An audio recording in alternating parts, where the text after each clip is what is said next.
Hello and welcome back to our Bible story time where we're using the Lectionary Story Bible by Ralph Milton. We're so grateful to Ralph that he has given permission to use his stories free of copyright during this time.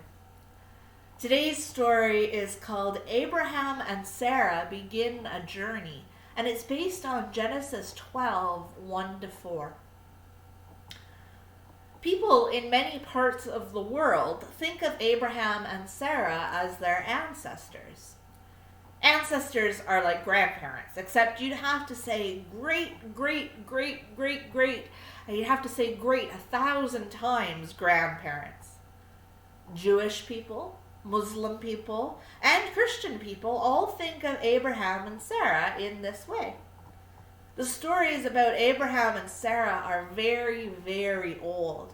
All the things they did take many stories to tell, and this is one of them. At first, their names weren't Abraham and Sarah at all.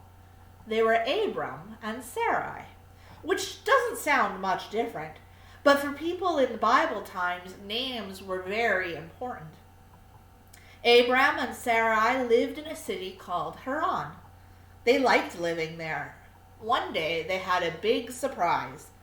God told Abram and Sarai to move just like that. Go away from your mother and father. Go away from all the nice things you have in Haran. Just go. I'll tell you where later.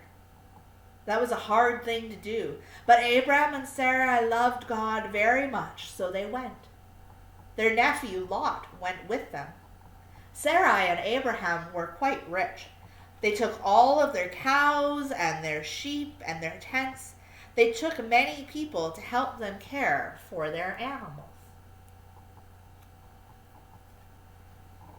We'll come back to more stories about Abram and Sarah, or as they'll come to be known, Abraham and Sarah, in later episodes of this story time.